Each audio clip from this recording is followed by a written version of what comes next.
Hello everyone, welcome to the online class again. दोस्तों, हम लोग पहले से पढ़ रहे थे the rise of nationalism in Europe. तो इसमें तरह तरह के बात की कि कैसे नेशनलिज्म यूरोप में उत्थान हुआ और बाद में ये सारे एंटायर यूरोप में जैसे फैला और उसके द्वारा प्रभावित होके, उसके द्वारा इंस्पायर होके कैसे यूरोप के डिफरेंट कंट्रीज में नेशन स्टेट बनने लगा, उसके बारे में हम चर्चा कर रहे थे। तो आज हम लोग देखेंगे कि the making of nationalism in Italy और जैसे जर्मन के हम तो कर चुके हैं। अभी हम आगे देखेंगे कि ब्रिटेन में का नेशनलिज्म का नेचर कैसा था। तो इसमें देखो, आपका जो हेडिंग दिया गया है the strange case of Britain. इसमें ऐसा क्या स्ट्रेंज था, इसमें ऐसा क्या अद्भुत और क्या डिफरेंट था जिसको इसको स्ट्रेंज केस कहा गया है। नेशनलिज्म का मतलब हमें पहले से पता है, जैसे कि ये जातीयतावाद है। जैसे कि एक देश के लोग जब एकता मानते हैं irrespective of that their diversities, उसको हम लोग जातीयतावाद यानी कि नेशनलिज्म कहते हैं। लेकिन इसमें देखिए, ये जो नेशनलिज्म ब्रिटेन में हुआ था वो थोड़ा डिफरेंट था। आगे देखते हैं इसमें द मॉडल ऑफ नेशन और द स्टेट और the nation state is great Britain. देखो, बहुत सारे लोग कहते हैं कि जो ग्रेट ब्रिटेन में जो नेशन स्टेट बना है वो वास्तविक है। जैसे कि एक स्टेट में यानी कि एक नेशन स्टेट में तरह तरह के लोग रहना चाहिए और साथ में उनके बीच यूनिटी रहना चाहिए। जबकि यूरोप के बहुत सारे कंट्रीज में हम लोग देखें अब तक कि वो एक एक जात को लेके, एक एक रेस को लेके एक एक नेशन स्टेट बनाए थे। जैसे कि मैं भारत का भी बहुत टाइम उदाहरण दे चुका हूँ कि भारत का जो नेशन स्टेट है वो भी एक तो आइडियल माना जाएगा, क्योंकि भारत में भी बहुत सारे डाइवर्स ग्रुप ऑफ लोग रहते हैं, फिर भी ना सारे भारतीय एक मानते हैं। तो देखते हैं इसमें ये स्कॉलर्स लोग बोल रहे हैं कि ब्रिटेन का जो ये था वो सही है। देखो, in Britain the formation of nation state was not the result of a sudden upheaval और रिवॉल्यूशन। तो इसमें बताया गया है कि this was not a sudden revolution, this was not the result of a sudden revolution और upheaval like that of German और France और इटाली की जैसे ये ना रिवॉल्यूशन करके नहीं हुआ था। This was something different. And how was it different? ना it was the result of a long drawn out process. It was the result of a long drawn out process. एक लंबा प्रोसेस था ना। What was the different things done earlier in order to frame a nation state? क्या क्या पहले से situation था, क्या क्या परिस्थितियों के बाद ही ये नेशन स्टेट बना, हम लोग देख सकते हैं। There was no British nation prior to the 18th century. इधर एक जानने वाला बात है कि 18th सेंचुरी से पहले ना ब्रिटिश में नेशन स्टेट नहीं था। ब्रिटिश भी बहुत सारे ना नेशन को लेके, बहुत सारे एथनिक ग्रुप को लेके था। The primary identities of British who inhabited the British Isles were ethnic one। तो ब्रिटिश में भी बहुत सारे एथनिक ग्रुप थे, जैसे कि इंग्लिश थे, वेल्स थे, स्कॉट थे और आयरिश थे। देखो, बहुत सारे एथनिक ग्रुप के लोग यानी चारों एथनिक ग्रुप के लोग रहते थे ब्रिटिश में। ओके, ब्रिटिश का मतलब अभी का इंग्लैंड नहीं है। ब्रिटिश का मतलब चारों जो स्टेट था ना, वेल्स है था, आपके स्कॉटलैंड है, आयरिश है, आयरलैंड जो है, और इंग्लैंड एक खुद है। तो इसको हम अभी क्या बोलते हैं? यूके बोलते हैं। क्या बोलते हैं उसको? यूके बोलते हैं। अभी तो ये 2-3 हट चुके हैं। कौन कौन सा आपके ना, अभी आयरलैंड भी अलग हो चुका है, फिर भी यूके में आते हैं। उनकी कुछ अलग व्यवस्थाएं हैं, मैं बताऊं बाद में। देखो बच्चों, ये जो था ना, सारे अलग अलग ग्रुप का हुआ करते थे, 4 ग्रुप का हुआ करते थे। ओके, अनलाइक जर्मन और इटाली जैसे नहीं था ये। All of these ethnic groups had their own cultural and political tradition। ये चारों ग्रुप थे इंग्लैंड में, ब्रिटेन में, लेकिन सारों लोगों का कल्चर अलग अलग था। जैसे कि ब्रिटेन का इंग्लिश था, स्कॉटलैंड का अलग लैंग्वेज स्कॉटिश था, आयरलैंड का कुछ अलग था। Okay, but as English nation steadily grew in wealth, importance and power. लेकिन इंग्लिश सबसे ज़्यादा समृद्धशाली जब धीरे धीरे बनने लगा, it was able to extend its influence over other nations of the island. और उसी आइलैंड में जो इंग्लैंड यानी कि ब्रिटेन आइलैंड का जो 4 आइलैंड था, यानी कि ना उसी एरिया में उसका प्रभाव विस्तार करना शुरू कर दिया। इंग्लैंड क्या करने लगा ना, प्रभाव विस्तार शुरू कर दिया। And the English parliament which had seized its power from monarchy in 1688 में क्या कर दिया ना, it took the power from the monarchy, okay, और पार्लियामेंट्री फॉर्म ऑफ गवर्नमेंट बन गया, right. And end of a protracted conflict was the instrument through which a nation state with England at its centre came to be force. उसके बाद England उसका centre बन गया ना, Britain का centre कहाँ बन गया ना, इंग्लैंड में ब्रिटेन का सेंटर बन गया, ओके। और वो राजतंत्र से ना क्या बन गया, प्रजातंत्र यानी कि गणतंत्र बन गया। कब बन गया, 1688 को बन गया। And England become the centre of the British Isles, British islands का वो क्या बन गया, सेंटर बन गया। देखो ये जो था ये यूनिटी के वजह से नहीं, कुछ देश प्रेम के वजह से नहीं, ये प्रभाव विस्तार करके ये वाला बना था, इसलिए स्ट्रेंज केस कहा गया है। तो ठीक है, मैं आज आपको हिंदी में ही समझाऊंगा total, okay. I will speak no English in the class, so try to understand the thing. The Act of Union 1707 between England and Scotland that resulted in the formation of United Kingdom of Great Britain mean that England was able to impose the influence on Scotland। तो इसमें क्या हुआ, 1707 में एक treaty बन गया, there was a pact between England and Scotland and where it was decided that England would be the centre of the United Kingdom of Great Britain. United UK का head कौन हुआ, इंग्लैंड बन गया। इसका मतलब क्या है, स्कॉटलैंड के ऊपर भी उसका प्रभाव विस्तार शुरू हो गया। क्या हो गया, स्कॉटलैंड के ऊपर उसका प्रभाव विस्तार करना शुरू हो गया। The parliament was henceforth dominated by its English members. और पार्लियामेंट में कौन लोग ज़्यादा रहने लगे ना, इंग्लिश मेंबर रहने लगे। And the growth of A British identity mean that Scotland's distinctive culture and political institutions were systematically suppressed। और धीरे धीरे स्कॉटलैंड का जो प्रभाव था वो भी धीरे धीरे न्यून होने लगा, यानी कि उसका प्रभाव कमने लगा, क्योंकि इंग्लैंड ज़्यादा पावरफुल हो गया। चार आइलैंड था, इंग्लैंड, वेल्स, आयरलैंड और कौन था ना, ये जो स्कॉटलैंड था, चार था। द कैथोलिक क्लान्स, देखो इसमें दिया गया है, the Catholic clans that inhabited in Scottish highland suffered terrible repression wherever और whenever they attempted to assert their independence.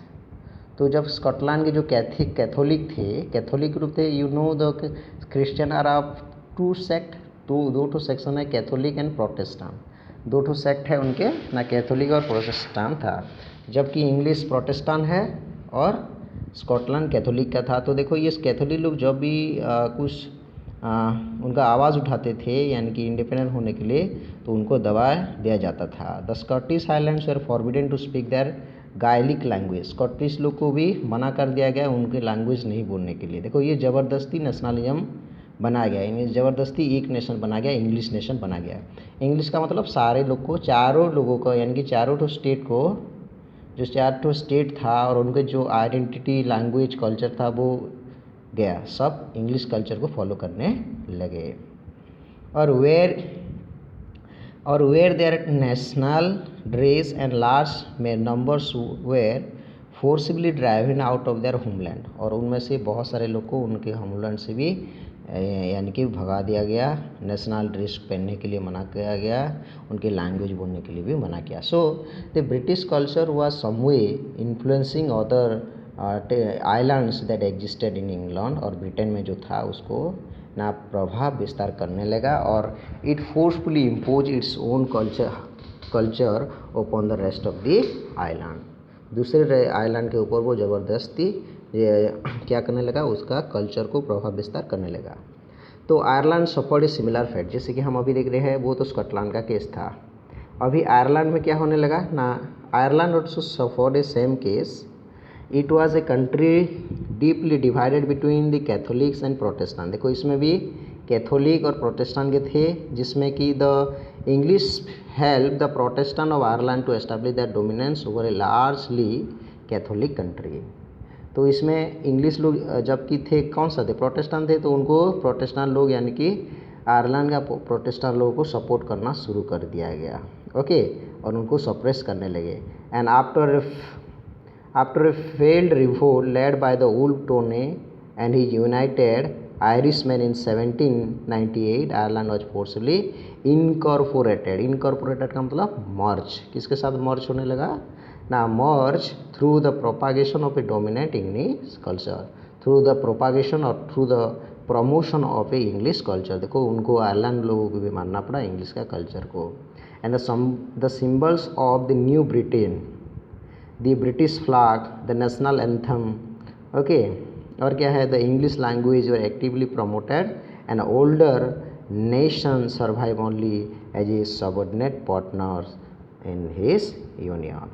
तो ये सारे सिचुएशन क्रिएट होने लगा। 4 ठो स्टेट था लेकिन एक ही कल्चर का उधर एस्टैब्लिश होने लगा, एक ही कल्चर का जो आइडेंटिटी को बढ़ावा दिया गया। तो इसके बाद ये जो नेशनलिज्म था, ये जो एकता जो फाइनली क्रिएट किया गया, ये किसी भी तरह का ना ये दिल से ये वाला नहीं हुआ था, यानी कि वो अपने अंदर से ये वाला नेशनलिज्म क्रिएट नहीं हुआ था। ये फोर्सफुली ना इंग्लिश कल्चर वो बाकी सारे कल्चर को डोमिनेट करके ये क्रिएट किया गया था।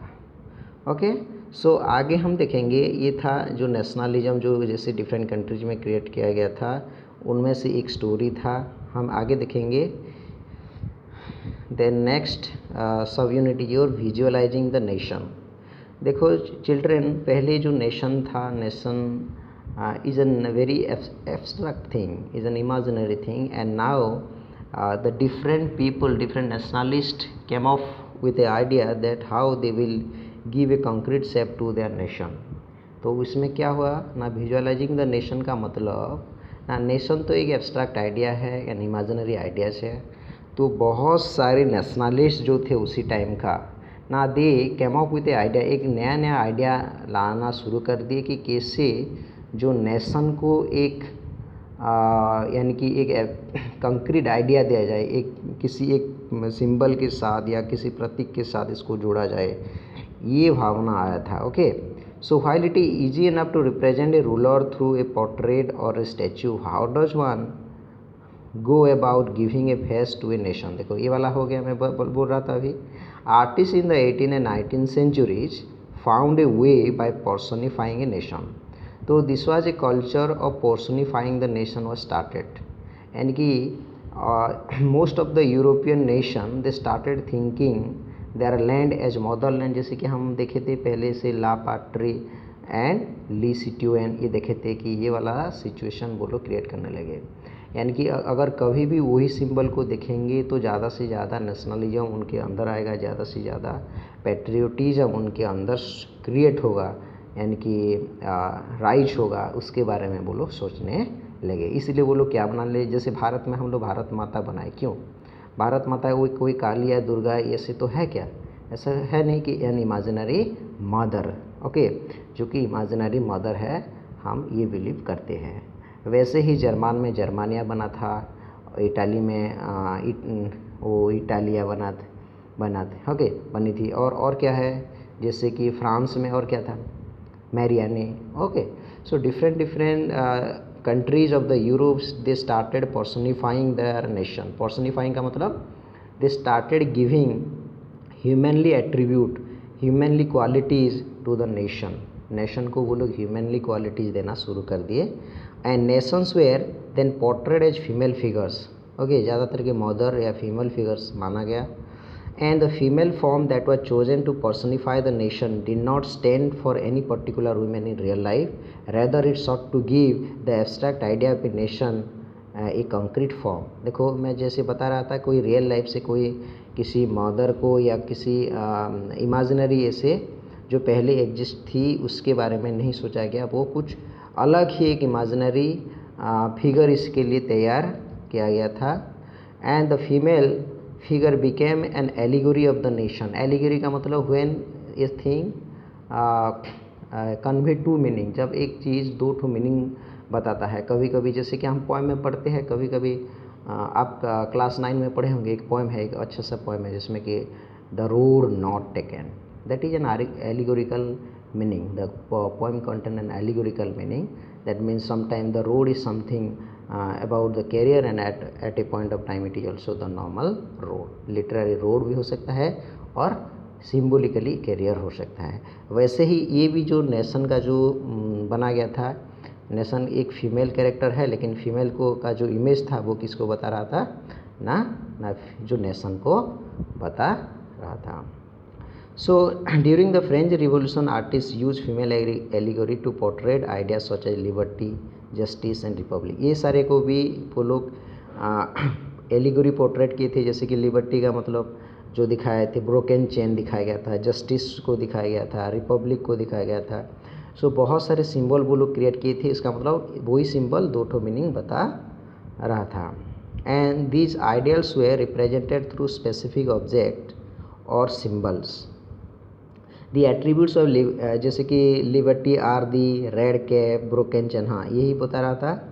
And while justice is generally a blind folded women carrying a pair of weighing scale, जैसे कि हम अभी भी कोर्ट में बहुत सारे देखते हैं कि blind folded women carrying a pair of weighing scale, है ना, वो जो वेइंग में वाला वो ऐसे पकड़ के रहती है। तो ये वाला किसका सिंबल है, जस्टिस का सिंबल है। ऐसे ही बहुत सारे सिंबल क्रिएट किया गया ताकि वो लोग का जब भी वही सारे को चीज़ को देखेंगे तो वो ज़्यादा से ज़्यादा अनुप्राणित हो पाएंगे कि आगे वो नेशनलिज्म क्रिएट करेंगे और उनके अंदर यूनिटी रहेगा। जैसे कि हम भारत माता को जब देखते हैं ना, सारे लोग का अंदर में रहता है, यानी फीलिंग से आ जाता है, जैसे कि नेशनल एंथम होता है। ओके, ये सारे यानी कि देश का सिम्बोलिज्म, हमारे देश का हम लोग का ये यूनिटी क्रिएट करता है। ओके, तो वैसे ही ये लोग भी ये सारी चीज़ बनाए थे। Similar female allegories were invented by the artist in the 19th century to represent the nation. In France he was Christine Marianne, मैं बता रहा था Christine Marianne, a popular Christian name which underline the idea of a people's nation। People's nation मतलब republic nation, democratic nation का symbol दे रही थी। Her characteristics were drawn from those of liberty and the republic, वही भी किसको follow किया गया था, रिपब्लिक जो था, लिबर्टी था, उसको फॉलो करके ये लोग भी ये मैरियाने का कंसेप्ट लाए थे। So statues of Marianne were erected in public squares, public places में क्या करने लगे, स्टैच्यू इरेक्ट करने लगे to remind the public of the national symbol of unity and to persuade them to identify with it. कभी कभी हम लोग सिंबलिज्म जो क्रिएट कराते हैं, तो जैसे कि हम अभी स्टैच्यू ऑफ यूनिटी बना है, उसका मतलब क्या है, this is a very beautiful tribute in the honour of किसके, जो फार्मर हम लोग का थे, former home minister of the first home minister of the country, उनको ट्रिब्यूट करके हम लोग दिए हैं। इसका मतलब क्या है, वो स्टैच्यू ऑफ यूनिटी जब देखेंगे ना, we can recall the glory of that person, उसी व्यक्ति का जो ग्लोरी था ना, देश को कैसे यूनिफाइड किए थे, वो सारे चीज़ हमें याद आ जाएगा और हम ना वो सारी चीज़ को याद करेंगे और सही ढंग से काम करने के लिए कोशिश करेंगे। तो वैसे ही ये सारे आइडिया बहुत पहले का है, जैसे कि ये यूरोप में भी है, ये पहले बना गया था। Similarly Germania became the allegory of German nation in visual representations. Germania wears a crown of oak leaves, oak leaf उसके क्राउन में रहती है। ओके और as German oak stand for heroism. देखो ये सारे क्वेश्चन आपके एग्जाम में आ जाता है, राइट, ये सारे क्वेश्चंस आ जाता है कि कौन किसका सिम्बोलिज्म है, जर्मनिया कौन है, ये सारे पूछा जाता है। सो दिस इज, देखो the meaning of the symbol, this has been given here, broken chains, being freed, then ये था है breast plate with eagle, symbol of German empire, crown of oak leaves, heroism, sword, readiness to fight, olive branch around the sword, willing to make peace। सो ये सारे different चीज़ें आपको बताया गया है, आप अच्छे से याद कर कीजिए। जैसे ऐसे ही ना नेशनलिज्म और नेशन को एक कंक्रीट फॉर्म देना शुरू किया गया था, ताकि ज़्यादा से ज़्यादा जो नेशनलिज्म का प्रोसेस एक्सेलरेट होने लगेगा, यानी कि बढ़ेगा। एक्सेलरेट का मतलब क्या है, नेशनलिज्म का फीलिंग बढ़ेगा। देखो बच्चों, उसके बाद फाइनली हम लोग we will be discussing the nationalism and imperialism. तो ये था नेशनलिज्म के साथ साथ ना, नेशनलिज्म जब शुरू होके जब मैच्योर होने लगा, यानी कि डेवलप होने लगा, उसके साथ साथ एक नया आइडिया भी ये यूरोपियन लोगों के साथ आने लगा, और वो नया आइडिया था इम्पेरियलिज्म। इम्पेरियलिज्म का था invading other country in order to establish political domination and territorial expansion.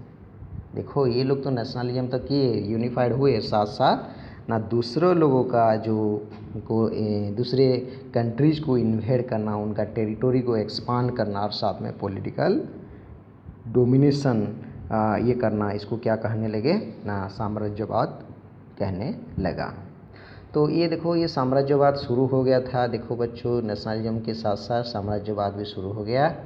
तो कि कब हुआ ये देखो, by the last quarter of the 19th century nationalism no longer retain its idealistic liberal democratic sentiment of the first of the country but became a narrow creed with limited ends. So इसमें आपको clearly बताया गया है कि 19th century के last quarter में क्या होने लगा ना, नेशनलिज्म सिर्फ लिबरल डेमोक्रेटिक सेंटिमेंट के साथ कन्फाइंड नहीं हुआ, बल्कि ना ये क्या हो गया, became a narrow creed with limited ends, but became a narrow creeds with limited ends. देखो इसमें क्या हुआ, during this period nationalist group became increasingly intolerant of each other and ever ready to go for war. तो जो nationalism group था उनके अंदर intolerant बनने लगा। The idea of super human being started at that time. They compete each other that who is the superhuman being, who would become the super power in the world। ये idea लोगों के बीच बढ़ने लगा। जैसे कि हम देखेंगे first world war, second world war के बारे में हम देखे थे भी, कैसे जो जर्मनी का नाजी आइडिया जैसे हुआ था, German were at the top of the social strata. It was the क्या था इनके, यानी कि हिटलर का ये ऐलान करते थे कि हम सबसे ये है, ज्यूस सबसे नीचे है। ओके, तो ये सारे जो आइडियाज़ था इन इम्पेरियलिज्म को एक्सेलरेट करने लगा, इम्पेरियलिज्म जो आइडियाज़ था उसको बढ़ावा देने लगा।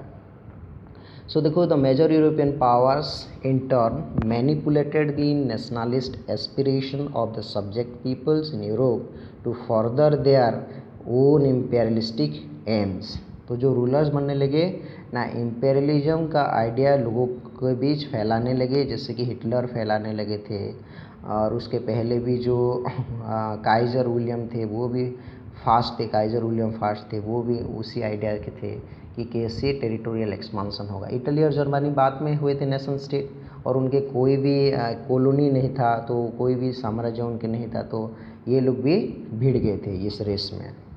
देखो, most serious source of nationalist tension in Europe after 1871 was the area called the बल्कान्स।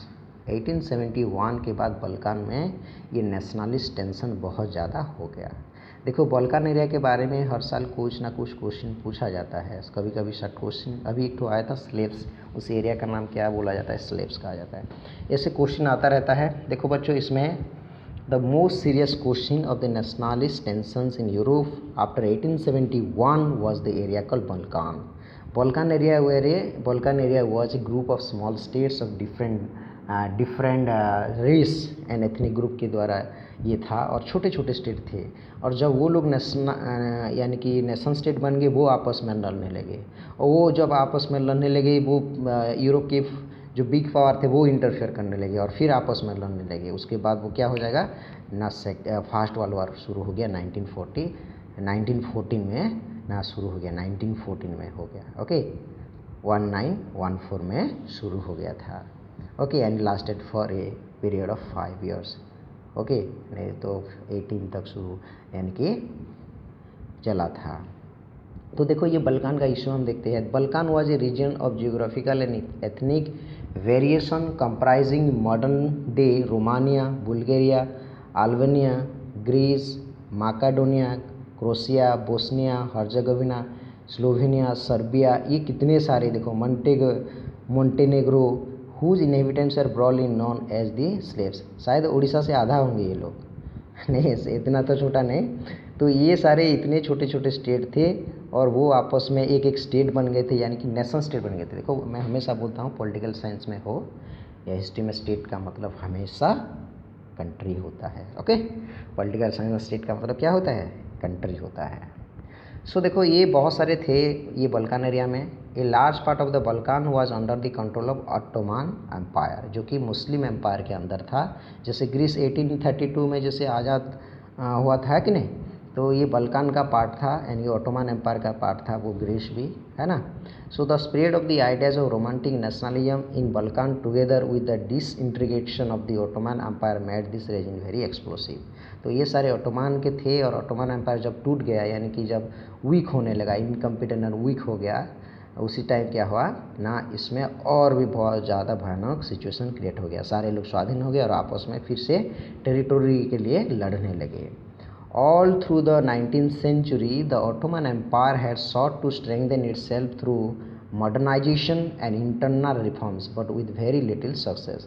हालांकि ऑटोमन एम्पायर बहुत कोशिश किया था कि वो कैसे ये सारे छोटे छोटे स्टेट को ये कर पाएगा, कुछ मॉडर्न और इंटरनल रिफॉर्म्स ला के उनको उसका जो यानी कि क्या था उसका जो साम्राज्य था उसको कैसे बचा पाएगा, इसके लिए बहुत कोशिश किया गया था लेकिन नहीं कर पाया।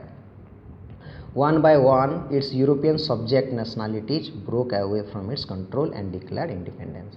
तो एक के बाद एक यूरोपियन स्टेट उससे अलग हो गए थे। और एक में और दूसरा बात ये भी था जैसे कि मुस्लिम कंट्रीज लोग उसी टाइम क्रिश्चियन कंट्रीज लोग जो थे, हालांकि यूरोपियन कंट्रीज जो थे ना, मुस्लिम कल्चर को उसी टाइम विरोध करना शुरू कर दिए थे। ओके, सो इसलिए बहुत सारे छोटे छोटे जो यूरोपियन स्टेट थे वो भी यानी कि ऑटोमन और मुस्लिम कल्चर से अलग होना शुरू कर दिए थे। So the Balkan people based their claims for independence और political rights on nationality and use history to prove that they had once been independent but had subsequently been subjugated by foreign power. Subjugated का मतलब control by foreign power. वो हमेशा दावा करते थे कि हम लोग स्वाधीन थे और बाद में हम लोग कंट्रोल हुए हैं, सब्जुगेटेड हुए हैं, किसी के अंदर आए हैं। और ऐसे से धीरे धीरे बहुत सारे जो छोटे छोटे थे स्टेट थे यानी कंट्री थे, वो लोग नेशनल स्टेट बनने लग गए थे।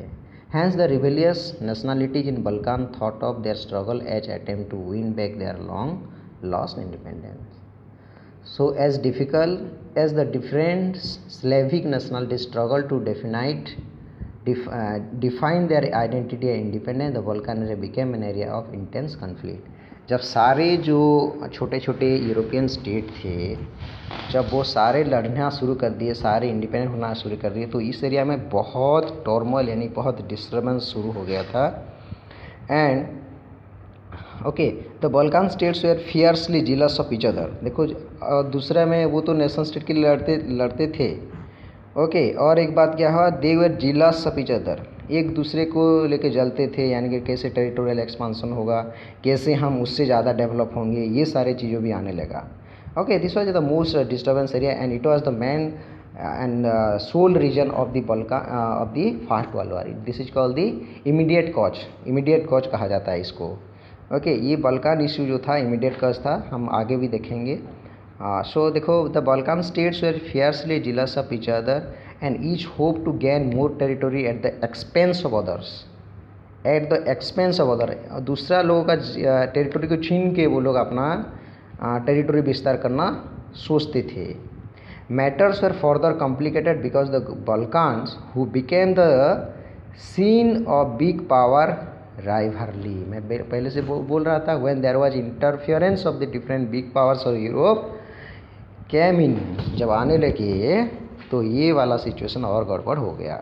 During this period there was intense rivalry among the European powers over trade and colonies as well as naval and military fight.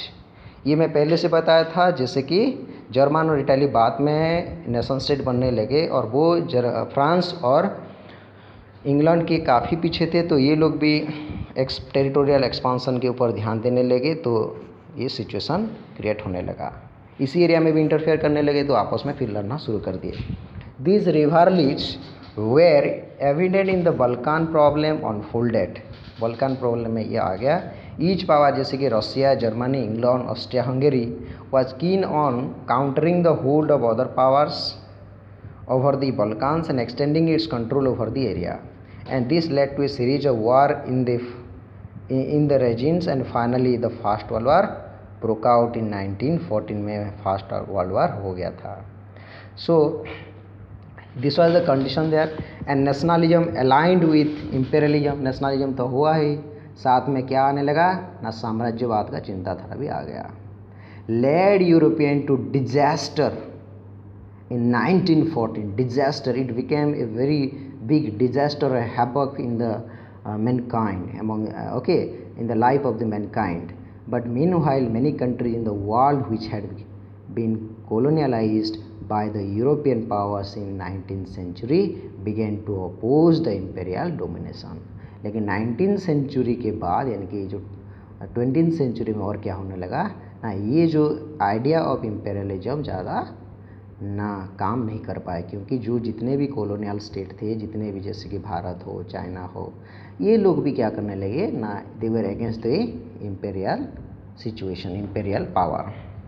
तो ये ज़्यादा दिन टिक नहीं पाया, सिर्फ वार हुआ और उसको वार के बाद तो शांति करना शुरू कर दिए। वर्साइल ट्रीटी हुआ, फिर सेकेंड वर्ल्ड वॉर हो गया, हम लोग फिर से यूएनओ बनाए। ओके, सो हाँ, मैं कहाँ था, हाँ ठीक है। सो वार होने लगा ये बल्कान इशू के वजह से, और ये भी ज़्यादा दिन नहीं टिक पाया। इम्पेरियलिज्म का जो आइडिया था वो ज़्यादा दिन नहीं टिक पाया, क्योंकि दुनिया भर के जो देशों थे, जो देश थे, वो लोग कॉलोनियलिज्म के अगेंस्ट में थे, तो ये ज़्यादा दिन ये नहीं कर पाया। The anti imperial movement that developed everywhere were nationalist and in the sense that they all struggle from independent nation states and were inspired by a sense of collective national unity forced in confrontation with imperialism। तो वो imperialism के विरोध में एक nationalism दुनिया के सारे ओर शुरू होने लगा, जिसमें वो यूरोपियन स्टेट इम्पेरियलिज्म एस्टैब्लिश किए थे, उनके एम्पायर, इम्पेरियलिज्म का मतलब क्या है, एम्पायर एस्टैब्लिश किए थे, उस एरिया में भी विरोध करने लगे, जैसे भारत भी किया था। Then European ideas of nationalism were nowhere replicated. देखो, और एक तो चीज़ हमें जानना चाहिए, European ideas of nationalism were nowhere replicated, nowhere duplicated. कोई इसका जो नेशनलिज्म का आइडिया था, इसको कोई कॉपी नहीं किया। रेप्लिकेटेड का मतलब क्या है, उसको कॉपी नहीं किया गया। Okay, for people everywhere develop their own specific variety of nationalism, बल्कि दुनिया भर के सारे एरिया के नेशनलिज्म अलग अलग था। आपको लग रहा है क्या इंग्लैंड का जो डेमोक्रेसी है, हम लोग का डेमोक्रेसी सेम है क्या? नहीं। एनवायरनमेंट हो, प्लेसेस हो, डिफरेंट कल्चर हो, उसी हिसाब से किसी भी जगह का ना जो गवर्नमेंट हो उसका कॉन्स्टिट्यूशन सारे वेरी करेगा ना, वेरी करेगा कि नहीं। सो ये नेशनलिज्म भी वेरी करने लगा, उनके सोच के हिसाब से वेरी करने लगा। जैसे कि मैं पहले से भी बहुत बार बता चुका हूँ, यूरोपियन नेशनलिज्म एक रेस या एक ट्राइब को लेके एक स्टेट बनने लगा, एक लैंग्वेज को बनने लगा। लेकिन भारत में जो नेशनलिज्म क्या था, या यूनिटी इन डाइवर्सिटी। भारत में बहुत सारे लोग थे, बहुत सारे डाइवर्स के थे, बहुत सारे कल्चर के थे, तो हम तो कई सारे ब्रिटेन हो जाएंगे, है कि नहीं। उड़ीसा से थोड़ा सा बड़ा है आपके ब्रिटेन। देखो 1 लाख आके 30 करोड़ लोगों को डरा के रखे थे उसी टाइम, 30 करोड़ को। So this was the thing. Then अभी आ गया, सो सारे लोगों का आइडियाज था, but the idea that society should be organize into nation state came to be accepted as natural and universal. लेकिन नेशनलिज्म का आइडियाज ना दुनिया भर में फैल गया, यानी कि सारे दुनिया भर में फैल गया। So this is where we completed the entire chapters and hope you understand the thing very clearly. So wherever any doubt, dear children, feel very free to ask me, okay, and be supportive, and this time you must have to be very very serious about, आप class 10 में आ चुके हो, and this time your responsibility is more than the teachers, okay. So thank you। इसका आगे हम लोग करेंगे, इसका क्वेश्चन आंसर्स आप भी थोड़ा सा ट्राई करो। wherever any doubt we can do together, okay। thank you very much, bye bye।